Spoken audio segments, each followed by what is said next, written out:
Hi, this is part 3 of my Dismantling the Assets Under Management Industry's Hate of Annuities. I know I mentioned one company has this marketing program on the internet. They hate annuities. They'll never sell them to anyone. Their 9 points they came up with, which are really 4 or 5, aren't just their opinion. They're repeated in many different ways by the entire asset under management industry. So this is my defending annuities and countering their arguments, not necessarily that company. We started out saying that what they're actually describing is a minority, a variable annuity that you shouldn't use. It's 10% of the market. It's like saying you hate horses, but really all you hate is Shetland ponies. That's kind of a good analogy. We covered their reasons 1 through 5, and we found the same pattern every time. Incomplete information, missing context, arguments that look very different when you turn the flashlight around and apply them to their own business model. And it gets really nasty this time. I'm going to raise my voice a little bit. Very upsetting. There's going to be opinion in here, but I represent products I believe in and I bring facts to the table. Reason number 6 blows my mind. Conflict of interest. The asset under management industry, or this one company, say that I have a conflict of interest because I get paid by the insurance company for placing your money in a contractually guaranteed product. All right, let me make sure you heard that correctly. Their argument is that getting paid once, not by you, is a conflict of interest. I put your money someplace safe and I had a conflict of interest I didn't explain to you. Sorry, a little upset about this. They don't think that charging you a fee every single day of your life until your account is empty is a conflict of interest. You're paying them. Every single day you pay them. You never pay me or anybody like me, ever. I get paid once. And yet I have a conflict of interest? Every single day they have a new conflict of interest to make sure you stay until the next day. This is just credible. Here's the thing. I said they charge you a fee every single day until your account is empty. I mean that literally. I couldn't believe it when I asked, and I did this research myself. I didn't even know this. Their fee doesn't stop when you retire. Their fee doesn't stop when you stop working. Their fee doesn't stop when you get sick. And here's the part I did not know. Their fee does not stop when you die. They keep getting paid every single day. While your family is grieving, if your estate's in probate, or even if it's not, while your beneficiaries are waiting, the fees keep coming. Every quarter, right on schedule until your executor or somebody empties that account. Your fee advisor has insured their own income. They just haven't helped you insure yours. But now that you know about how their system works, you know they believe in insuring income, don't they? Yes, they do. That's just craziness. I can't believe it. So their business model is the companies manage assets. They make money, many over $1 billion a year, by charging a percentage fee on everything they manage. Every single dollar that stays in their system generates revenue. Every single dollar you move into a guaranteed annuity is a dollar they can't bill anymore. When they tell you annuities are bad, you need to ask yourself, who benefits if you believe what they're telling you? If you believe them, do you benefit? I don't know. You decide. Their entire system is built on a guaranteed monthly income. Not for you, for them. After 10 or 20 years in business, an advisor can have 400 or 500 clients, each one paying fees every single day. That is more or less a guaranteed income for life. They're never going to lose so many people at one time they don't have an income, right? So they have a guaranteed income that never runs out, never goes to zero, keeps growing every time they add a new client. It should sound familiar, because that's exactly the kind of plan I'm trying to talk to you about, educate you on, make sure you're making the right decision. The difference is they are living it, and they're not offering it to you because, as this one company says, they hate annuities, they'd never sell one. I've said this before, I'll say it again. Do you wonder why financial advisors retire so comfortably? It's because of your money. Your fees continue every single day as long as you're a client. They have insured their own income. They just haven't helped you insure yours. Reason 6 is not an argument against annuities. It's an accidental confession of their own conflict of interest. If that struck a nerve, reach out to me. And let me make sure you understand one step further about why I do what I do. Morningstar Retirement Research estimates 45% of people are going to run out of money in retirement. Not because they did not save enough. The report doesn't say that. It doesn't give specific reasons. Mostly they lean towards people living too long. But if you're living longer and you're paying fees, yes, longer. So, many cases, they simply made wrong decisions with the money they have. Nearly half the people that will see this, nearly half the people out there, statistically face the risk of running out of money before they run out of life. Why would you do that? There's insurance against that happening. And the people managing your money get paid the same, whether you run out of money or not. I find that unacceptable. That's why I do what I do. Number 7. Another doozy. Hard to even say these words. It's like military intelligence. Guarantees are misleading. Yeah, I know. I'm shocked too. I'm angry on your behalf for this one. They're suggesting that a legal, state-regulated contractual guarantee is somehow misleading. Yeah, you should have your doubts about that and wonder, it's not always, sometimes I say, how can they say that? That's not the right question. We've talked about asking the right question. That's the hard thing. Why would they say that? That's the question. Why would they say that? Right? So that's just the whole thing. An annuity guarantee is truly a guarantee. It's not a projection. It's not a hope.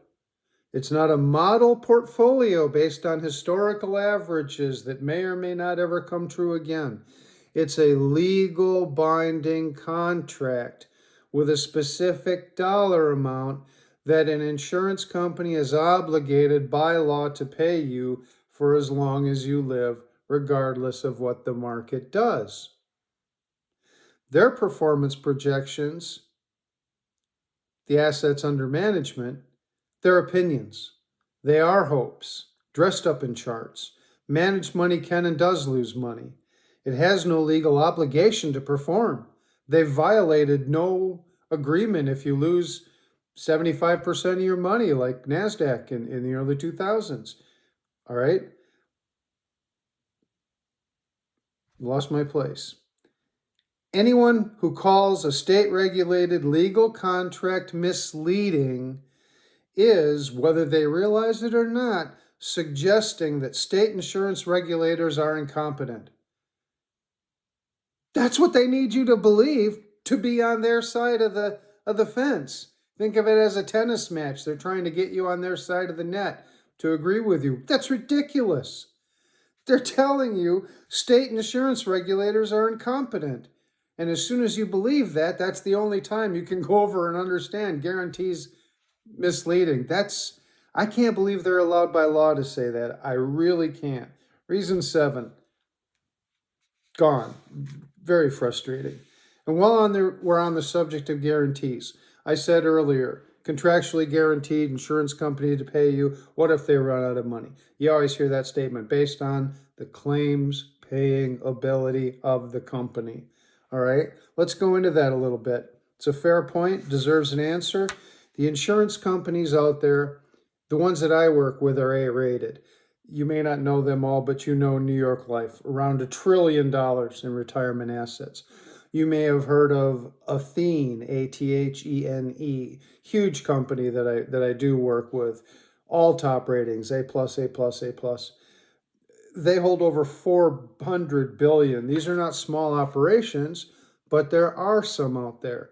There are some $30 billion A-rated companies I work with. There are some smaller companies out there. And every once in a while, one does run into financial difficulty. But as I said, these are contracts. There is value in a contract, and the contracts have always been protected. Insurance companies are stock owned. So if they're having trouble, there's a value to their stock. And the reason they're having trouble is not because they spent all your money. In almost every instance, the reason they're having trouble is they're unable to meet Federal Reserve requirements. So that's why. The assets are still there. The contracts are still there. What happens next is they find a way for another insurance company to take over those assets. If the stock is at $40 a share and somebody doesn't want to pay that, regulators can come in and kind of just say, hey, how about 35? How about $30 a share? And here's an exact example of that happening right here in Wisconsin. A company called Phoenix that many people have, and they will understand it when they hear this. They had significant business in central and northern Wisconsin. They ran into some trouble, reserves. A company called Nassau that I love and work with acquired them. Just short story. They stepped in and they didn't pay 30 or 20 if the stock was worth 40. They paid actually a 188% premium over Phoenix's market value. They paid it specifically to protect every single contract holder, to protect themselves, their reputation, and to protect the industry. And I can use that as an example. Their guarantee traveled with them. Now they're with Nassau. This is not an accident. This is how the system is designed to work. Okay? So again, if you think guarantees are misleading, then you think that there's nothing behind it, and I have physical example that you can look up to prove that they're wrong. It's not misleading. Guarantees are a contract. They also say opportunity cost. We've gone through this before in risk, who's got the risk. Opportunity cost means you had choices A, B, and C. You chose B, and A did better. If you would have chose A, that's the opportunity cost. They argue that by being in an annuity, you're missing out on market gains.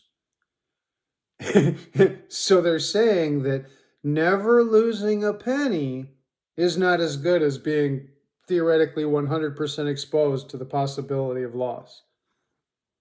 How can you believe that? That's like a kindergarten kind of, what are you, nuts? You can't say those things. How can being 100% exposed, there's got to be more to the story, right? Right? They're just saying you might make more. Well, where's the rest of the story? We've gone through it again and again. The rest of the story is, if it's an income annuity, you traded the money for the income and you come out ahead if you take care of yourself and live longer than your money lasts, and then your insurance kicks in. And so the only time opportunity cost makes sense, to be honest with you, if you're in your 30s, maybe in your 40s, maybe in your early 50s, and something market-wise happens and you do lose money. Tighten your belt, work hard, get back on track. That's theoretically possible. No, not in your 60s. You can't earn back and still retire on schedule. Not in your 70s if you're already retired. You know, so many people have to go to work. A lot of this reflective in the people greeting at Walmart. They didn't have enough money, or they didn't have enough to go off and do wonderful things. And so to keep busy, they greet at Walmart, or, you know, they might just need the money. So the argument doesn't make sense. As I said, I'll say it many times, there is no other product on earth that guarantees income after your money is gone. There is no insurance product that can step in and replace your money if company A, B, Delta 3, 4, or 5, goes broke or something, and you thought it was going to change the world. The difference: financial products, insurance products. I'm talking about insurance products. Fixed index annuity is an insurance product, not a financial product, governed by different rules. Obviously, you can see many of the rules benefit you. They're trying to show that there's nothing about one, and every time it's just wrong. It's out of context. So reason 8, basically recycled baloney. Reason 9, same thing.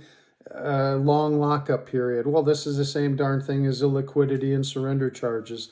The lockup period is the surrender charge period. The surrender charge period is the only reason there's any illiquidity. So we don't really go through it again, except to say that day one, your annuity is 90% liquid and accessible, and it declines to 0. It disappears if you face serious medical diagnoses.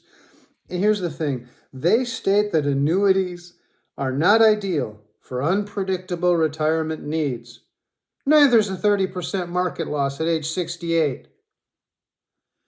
Neither is paying fees while your account is going down. Neither is running out of money because you lived longer than your advisor planned for you to live. Reason 9, just silly. How can they say that? I don't know. So what the campaign actually is: a company that makes its living charging fees on assets with a very clear financial reason that nobody ever puts $1 in something they can't charge fees on. They use the broad word annuity to describe a narrow product, and they don't tell you that they're doing that. They leave out every single fact that would change the picture or give you a hint as to what they're talking about. You decide what to call that. I'll just say it's not the whole truth. The math they'll never show you: if you're a married couple around 65 years old right now, there is a 50% chance one of you will live to age 91. That's what I'm planning for. That's why my products, and I use the age 95 a lot in 30 years, but I also use joint products. So no matter which spouse lives the longest, they're protected. Can you look at your current retirement plan and say with certainty that your money will still be coming in at age 91, 95? My dad tomorrow turns 92. He's scheduled to live to 105. His money will last because his insurance on his annuities kicked in. His Social Security keeps paying. That's the way to take care of things. You insure your life. I spent 3 programs on this because I wanted you to see the full picture. I didn't want to just say they're wrong. That's not the way I am. Theoretical physics degree, analytical guy here. I just want you to understand. I want to make sure that if you decide an annuity is not right for you, you made the decision with all the facts, and you didn't listen to someone with a huge financial reason for you not to go to an annuity just because you heard them first, or you said, oh, they're a national company, they must be right. No, they're not. It's not the way things work. And another thing, I'll do a video on this, but right now 401ks and company plans are starting to offer lifetime payouts like I offer. Don't go to them without shopping around. I phrase that as you're a captive. I've seen statements with offers right on them. I had 2 clients last year with around the same amount, around $160,000. They were each being offered somewhere in the low $6,000 a year. I got them in the low $9,000 a year. Obviously, age dependent, etc. I'm making a point that as a captive, the organization or whatever custodian holding your money will make you an offer, and your kids an offer in the future. Don't take it. Shop around. Even $100 a month for the rest of your life will make a difference. And I made a 40% difference or more, something like that. Just a concept, not a guarantee, just an illustration. Please see my disclaimer video. Thanks for putting up with all 3 of these. I hope they were helpful. Have a great day.